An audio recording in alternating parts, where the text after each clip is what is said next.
Ever heard the saying, you might be surprised by what you don't know? Well, that's kind of where we're headed today. Oh, really? Yeah, the pro-life movement, the one that changed American politics, it didn't actually start out focused on abortion. You're kidding. It's a story full of twists and turns. Starts with segregated schools and ends up at the Supreme Court.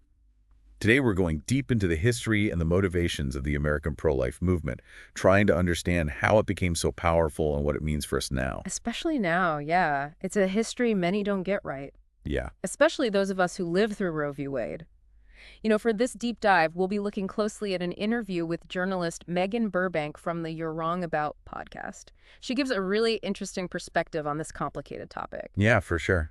So to kick things off, let's get back to basics and talk about abortion itself. Okay. Beyond all the political noise and strong opinions, what are we really discussing here? At its simplest, abortion is ending a pregnancy. Could be for lots of reasons, personal choice, medical needs, and there are different ways to do it depending on how far along the pregnancy is. And something that's often overlooked, over half of the women who have abortions are already mothers. Yeah. That challenges the common ideas about who gets abortions and why don't you think? Totally. It shows a much broader picture of why women make these decisions. For sure. And to understand the pro-life movement, we have to go back to 1973, the year Roe v. Wade made abortion legal nationwide. It's kind of ironic. But that big decision is what really started the pro-life movement as we know it today. Yeah, it does seem strange. You'd think people would have been more against abortion before it was legal, right? Yeah, you'd think that. But it was the opposite. The movement we see today, all organized and politically powerful, it came about as a direct reaction to Roe v. Wade. It's rooted in pushing back against that decision. And a big part of that pushback came from the evangelical movement, right? They weren't the only ones against abortion before, but when they got involved politically, that's when the pro-life movement really took off, joining forces with the Catholics who were already opposed. That partnership was huge. It set the stage for the movement's future wins. But here's the thing. Evangelicals getting into politics, that wasn't because of abortion. Wait, really? What got them into politics then? It started with something completely different: taxes. They Yeah. were fighting to keep their segregated schools tax-exempt during desegregation. That was their main focus. Wow, I had no idea.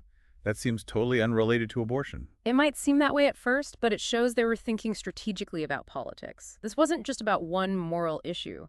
They wanted power and influence to achieve a bigger agenda. So losing that fight over school segregation was like a wake-up call for them. Yeah, exactly. They realized they needed more political power to get what they wanted, and abortion became their way in. It wasn't a super divisive issue back then, and they saw a chance to win over voters from both sides. That's interesting. So how did they actually build this movement? Was there a ton of support from everyday people at the beginning? Not really. They had to be smart and deliberate about it. One of their main tactics was using emotion. You know those graphic pamphlets they handed out, often with disturbing images? Oh yeah, I remember those. Hard to look at. Exactly. They were designed to make you react strongly, to bypass logic and tap into people's fears and worries. And they also found women to share their personal stories, often about regret and hardship after having an abortion. Yeah, I can see how those stories would be powerful, especially if you're already unsure about abortion. It's the power of storytelling. We connect with personal stories. They make an issue feel real and close to home. But as we'll see later, some of those stories turn out to be exaggerated or even made up. That's messed up. It makes you question whether it's okay to use tactics like that, even for a cause you believe in. It definitely raises some big questions about the means versus the ends. And it reminds us to be careful about the information we believe, especially when it comes with a powerful personal story. Definitely. But the pre-life movement's plan went beyond just emotions. You were playing a long game, too. Oh, yeah. So tell me more about this long game. What did it look like? Even while Roe v. Wade was the law, they were working hard to make it harder to get an abortion. They used model legislation, which are like blueprints for laws that could easily be copied by different states. So they weren't just reacting to Roe. They were actively setting up laws to restrict abortion, even though they couldn't completely outlaw it at the time. Right. It was a clever, if kind of sneaky strategy. They pushed for things like TRA pose laws. Those are laws that put a bunch of tough rules on abortion clinics. And waiting periods, which made women go to the clinic multiple times, sometimes days apart. Wow. So it sounds like they were really good at working within the system, finding loopholes to make abortion as tough as possible without directly going against Roe v. Wade. They were experts at making small changes, understanding that slow and steady wins the race sometimes. And maybe the most interesting thing about this movement is how it changed from a political strategy into something people truly believe in. That's a good point. Yeah. It's like the line between strategy and real belief can get blurry over time. Exactly. Think about it. If you're constantly hearing that abortion is murder, if everyone around you believes it wholeheartedly, it's going to shape how you see the world. It makes you wonder how much of what we believe comes from the people around us and the information we get. It's a good question to think about, and it shows the power of messaging, of saying something over and over, of creating a story that really connects with people's emotions and values. It's almost like a self-fulfilling prophecy. You start with a goal, you create a story to support it, and after a while that story becomes so real that it feels like a genuine belief. It's a fascinating thing, and it's not just the pro-life movement. It happens in all kinds of social and political movements. But we're just getting started here. There's so much more to learn about the pro-life movement's tactics and how they shaped the world we live in today. You've definitely got me hooked. Can't wait to hear more about how all of this unfolded. Well, you'll have to stick around for part 2 of our deep dive. We're going to explore the movement's more aggressive strategies, the role of violence, and how public opinion has played into their journey. Welcome back to our deep dives. Last time we were talking about how the pro-life movement gained momentum by using emotional appeals and personal stories to push their agenda. And we touched on how they were playing the long game, using model legislation to make it harder to get an abortion, even with Roe v. Wade still in place. It's pretty amazing how they built this whole legal structure while Roe was still the law. It really shows their organizational skills and their long-term vision.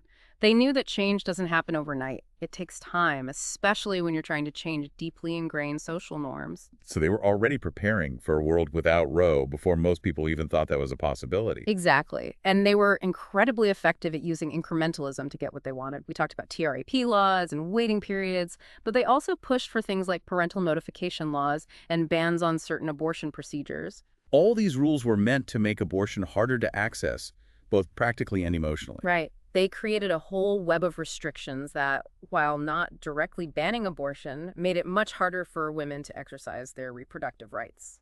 It's like they were playing chess, carefully planning their moves and thinking ahead about their opponent's responses. That's a great way to put it. They were strategic thinkers, always looking a few steps ahead. And they understood that public perception was just as important as legal battles. So they weren't just focused on changing laws. They were also trying to change how people felt and thought about abortion. Absolutely. And one of their most effective tools for that was storytelling. We talked about those emotional pamphlets, but they also put a lot of money into media campaigns, making films, documentaries, and even fictional stories that reinforce their message. It's surprising how they managed to get their ideas into popular culture. They were really good at using different platforms to reach a wider audience, and they knew the power of emotion. They didn't just present facts and figures. They told stories that made people feel something. It sounds like they were masters of propaganda. Well, they were certainly skilled at creating and spreading a message that connected with a big part of the population, and they were relentless. So it wasn't just about winning a few legal fights.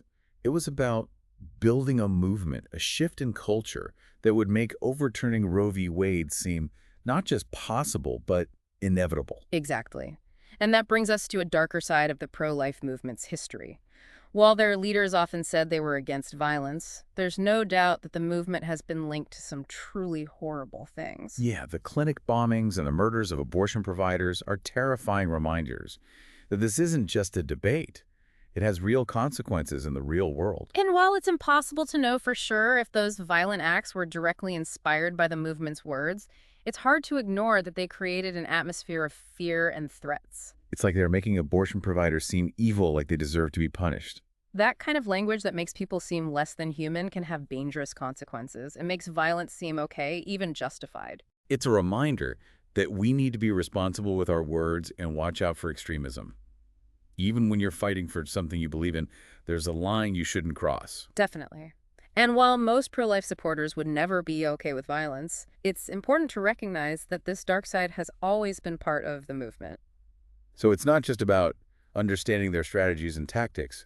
It's also about thinking about the ethics of what they did. Exactly. And that's a conversation we need to keep having. But for now, let's talk about public perception. There's this idea that the pro-life movement is kind of simple, even silly sometimes. I know what you mean.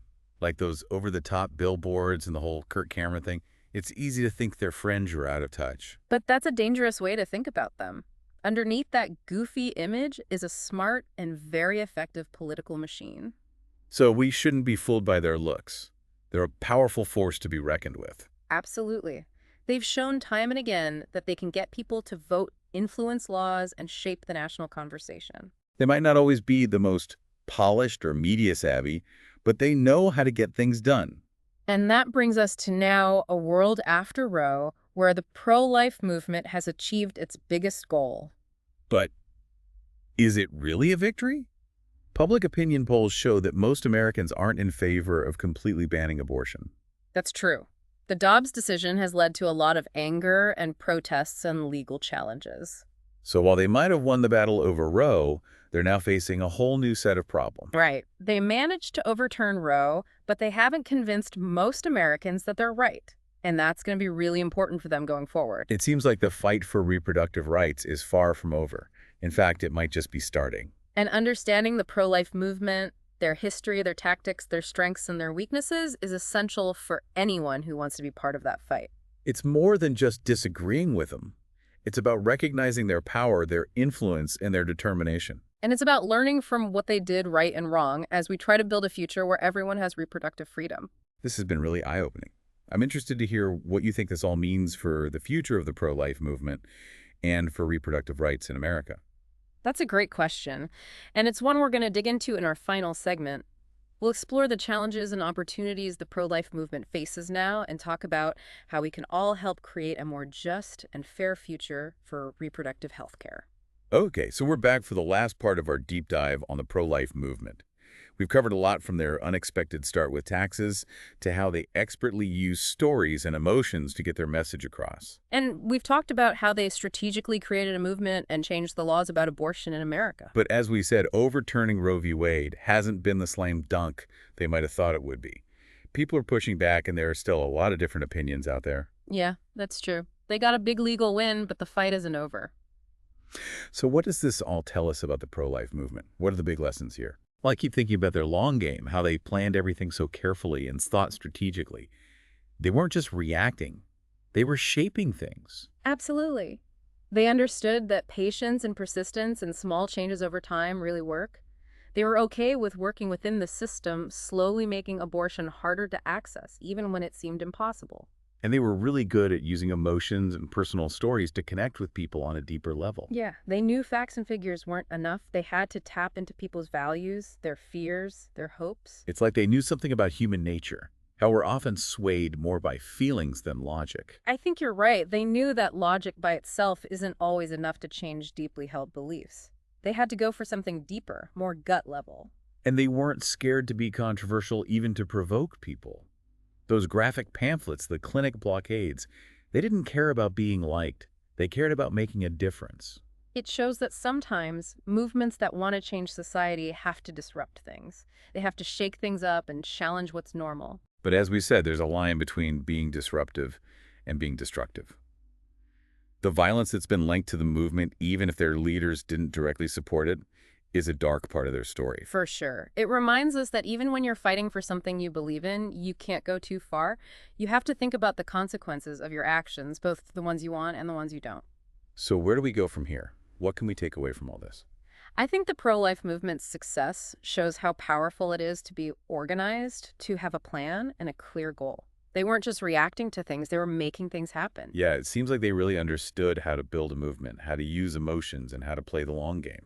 Exactly. And those are lessons that can be used in any movement for social change, no matter what you think about abortion.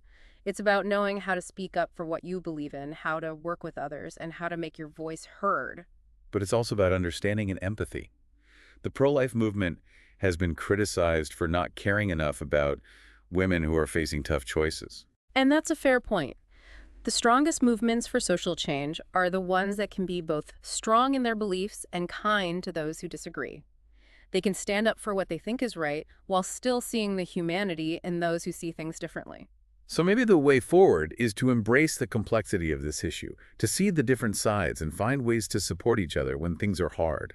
It's about getting past the simple stories and finding common ground, even when it seems impossible. And maybe, just maybe, it's about putting our energy into making a world where every child is wanted, where every family feels supported, and where everyone has the resources and freedom to make the best choices for themselves. That's something worth working towards, and it's a conversation we need to keep having. Thanks for joining us for this deep dive into the pro-life movement. We hope it's given you something to think about and encouraged you to keep learning about these complicated issues. Remember, even small things you do can make a difference.